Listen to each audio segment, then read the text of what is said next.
Man liekas, ka visi tie, kas varēja kaut ko pateikt, jau ir pateikuši par to avāriju, kas notikās uz Liepājas šosejas. Ja? Un es domāju, ka tādu un citādāku avāriju būs vēl vairāk. Tāpat varbūt nav līdz galam viņu vaina. Ja?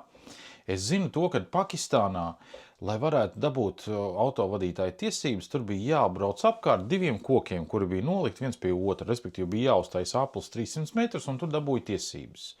Kategorijas uz tiesībām bija atkarīgs no tā, cik daudz naudas tu samaksāsi. Tādēļ, dzīvojot kopā ar pakistāņiem, praktiski visiem no viņiem bija profesionālās tiesības, kad viņi varēja braukt praktiski ar jebko. Smago mašīnu un autobusu šoferi tur bija katrs.